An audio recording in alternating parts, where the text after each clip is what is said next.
Hello everyone, welcome to the channel, and today we're going to do a guide for Ultron on day 1 in Marvel Rivals. Okay, first things first, we're going to go over how the Encephalo-ray works. That's his basic fire mode. It is a kind of beam-like shot that goes down range at essentially infinite range with damage fall off to hurt a specific enemy. It goes for about like a couple seconds, but the burst at the end does the majority of the damage, and the scope fires down faster during the attack. This attack cannot critical hit. By critical hit, I mean it can't headshot. So for this type of move, we're just going to want to fire at center mass for like whatever character or body type of the character that you're going for. It's just better to aim for the torso because of this, to make sure that you're always never going to miss the burst, so that you can make sure that you have the best amount of sustain possible. Because of the way his beam works, I kind of think it should be used in this way. This is day 1, so this might not be how it actually ends up being used over time, so bear with me. But I kind of think that his beams, because of the way that they work with the firing beam at the end, you could kind of start a shot and then kind of peek out of the wall and kind of do stuff like that. And since he has a decent burst mobility, he could kind of just be a gnat that kind of hangs out behind walls and fires.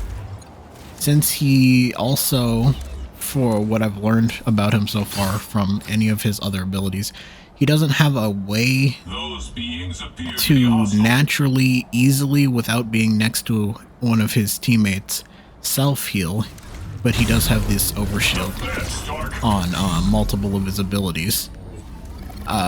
But for actual healing that doesn't disintegrate, he needs either health packs, or he would need to put a drone on a target nearby and heal himself. So I kind of feel like behind the walls nearby, maybe like a health pack or something like that would be the best spot for him to be, and or nearby an enemy that's maybe not an enemy, ally. Maybe like a Hawkeye or somebody like that you know that you could quickly put the drone on if you need to heal. I don't know if that's too selfish, but that's kind of how I feel he should kind of self-manage his own health, because those are the only really common ways that I could see him doing it at this point in time.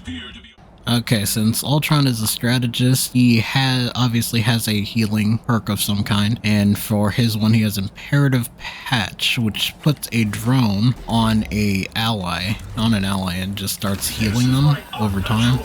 This is a field, so it'll just heal people in radius, including yourself. It should be able to be put on like anybody. This also doesn't have like a cooldown, so you can always just swap it to a different target if you've determined that the one you put it on doesn't need it, or it just needs to quickly swap it around. But the one negative about this drone, it isn't destructible at all, so enemies can't destroy it, so that's not the problem. The problem is if you're out of line of sight of this drone for a little bit too long, it disappears. So you kind of have to have line of sight on the person you're trying to heal, which is a caveat. So if you were going to plan to put this on to like a diver, for example, like a Black Panther, set it and forget it, for them to go get some kills or something like that, kind of like how someone would play around putting down a healing aura, idle aura for Luna Snow. That doesn't work in this case scenario. But if you can at least try and keep like some form of line of sight, or regain line of sight when it starts to glow yellow after a little bit, and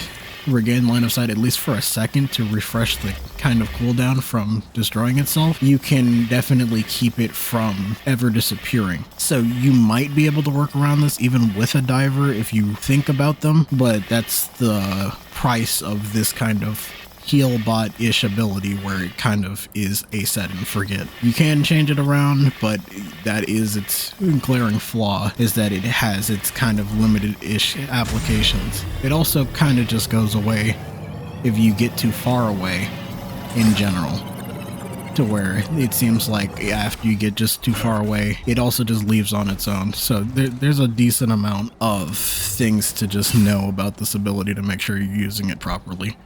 Okay, for this next ability we're going to go over is called Imperative Firewall. All this move does essentially is that it sends out drones that kind of give your target overshield and yourself overshield. So this could technically be used if you really need to get behind a corner and you're about to die as Ultron, or a little bit more sustained to just kind of make it to the next health pack. But this can also just be used in general because without the infinite cooldowns, this is a 10-second cooldown, so you should kind of just be using it consistently for sustain for your team. Even if you're just gonna use it on something, this is not an ability to just sit on for a while and possibly just lose out on a bunch of extra health you could have been giving your team the entire game by treating it like a precious resource. This is kind of a just use or waste kind of ability, in my opinion.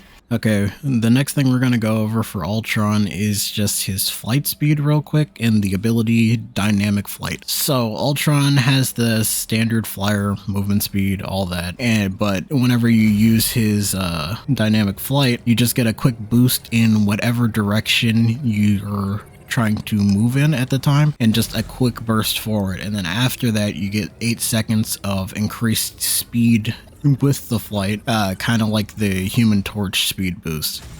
But just the boost beforehand should allow you to be able to quickly get behind corners and stuff like that. Also, since the boost gives you overshield, as you can see right there, you should be able to use this as what it's meant for, essentially just an escape tool. This is a good escape tool, repositioning tool. It's a slight bit of sustain to hopefully make it that little bit further to get around the corner, either to or away from an enemy. That's literally what it's for. Just make sure to use it. It's a really good ability. I really wanted something like this for like Human Torch when I first heard of him coming out as a character, and this is finally happening on one of the flyers with the boost ability. Okay, one of the other things I need to go over is the Nano Ray, which is his team up with Iron Man. It is essentially a move that turns him into a standard strategist as his normal beam, instead of this one that doesn't heal. It's now a move that does heal and overtime. And you can actually use this for sustain during a fight if you really need to sustain heals on somebody. Like one of your other healer dies and you really need to make sure the team kind of stays together and alive. This is a really good move for this. Then meanwhile, it is on a 30-second cooldown, so this is not going to be used all the time, but while the beam stuff is going on, it goes on for 8 seconds, so it's really like a 22-second cooldown if you really think about it. It goes through allies and also does damage enemies, so you could technically put yourself behind a tank. You should probably think about what tank you're behind though if you choose that type of positioning for Ultron, as if you're behind a tank that's kind of for example, Hulk or Venom, and you're thinking, oh, I'm doing a good job healing them and staying behind them, and they just jump or swing away. All you kind of have is your dash to kind of get you out of danger, but if everyone's kind of noticed you because you're dealing damage as well as healing, they're probably going to get rid of you. So just be mindful of who you're going to be behind or who you're going to shoot with this if you're going to pick this type of positioning. This ability is flexible anyway, because you could be a lot further away and heal and damage at the same time, so you don't need to think so rigidly about it, but just think about what you're doing with it before you putting it into practice. Okay, last thing we need to go over is Rage of Ultron, his ultimate ability. This is an ability where Ultron summons some other drones around him and kind of fires around. Let's quickly just show this off real quick.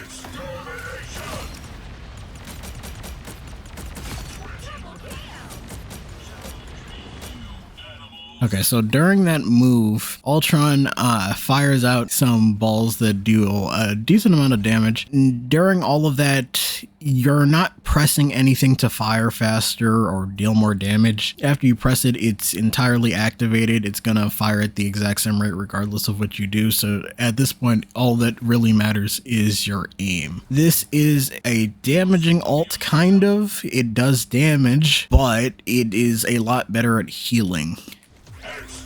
Example right here, those are 2 full HP targets, and then when you're trying to get rid of an enemy health bar, that takes a lot more time for the ultimate to actually do its job. And if I go over here and change this to, for example, a tank like Groot, and I use the ultimate, you'll see that this ult kind of has a hard time struggling to kill things like tanks. So this is not like a full DPS ult, kill the entire team type of thing. But if your team was all bunched up nearby the enemy, you could get damage and heals at the same time, and that would be cool. You could do it that way. You could use it to just save your team for sustain, or if you still kind of want to use it aggressive like a DPS ult, you can always just kind of use this ult as a what do you call it, healer slash squishy unit DPS ult, since at least even if the tanks have like an easy time eating all the damage of this, squishies really don't. So even if you're doing this, you're just putting additional pressure on squishies. Like even if you like your tank was in their face, you could do this and you're technically healing the tank that could be in the back line or something like that, or you can just double down anyway, even if no one's nearby, and just make sure to kill the squishies over here with the ult. So you can just kind of make sure you could use it to kill other healers when they're not really expecting it, since he has good enough mobility to be in the back. He can be killed during this ult, by the way, even though he does heal in it. I'm just gonna really show that real quick so that you guys can see the vulnerability of this. It is good, you do heal, but you do have the potential to die if everyone just starts looking at you. Let's see if I can show that fully real quick. Yeah, as you can see, the solo bot was able to kill me. So if an entire team decided to look at you, you could die, but in the off chance that you feel like you have a good angle, your team's putting up enough pressure for everyone not to just immediately look at you and kill you, you could potentially use this as a DPS ult to kind of kill the squishies, but I would never recommend using it towards a tank. That's probably a waste of your time. So either use it to heal as a normal support ult, or use it to kill weak squishy healers or DPS that are really messing up your team that aren't paying attention. But just watch out for who you're fighting, otherwise you might easily just get KO'd by a Hawkeye headshot, for example. That's really all I wanted to talk about for Ultron today. I kind of want to see how the meta moves around this character, or what type of strategies or playstyle he ends up being in the grand scheme of things. He does seem to be a type of healer with low healing output that kind of needs two other healers besides him, a la a black, not a Black Adam, I'm multiverses Brent, sorry. Adam Warlock or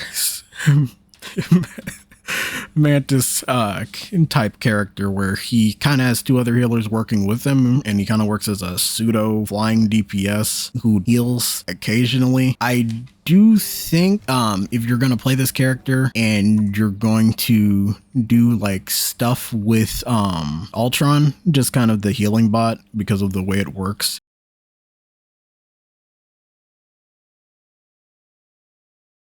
you could go to the healing reticle feedback thing and turn that on in the settings for Ultron specifically, so that you could always be aware of stuff like drone healing teammates. Like, you know, if this green thing ever stops going, that you need to put this on somebody so that you keep up the sustain to remind you that you're playing a support and not like a full centered DPS. But besides that, I really kind of see him as this kind of half DPS, half support-ish playstyle. His healing for the team is very like one button, hands off type of stuff.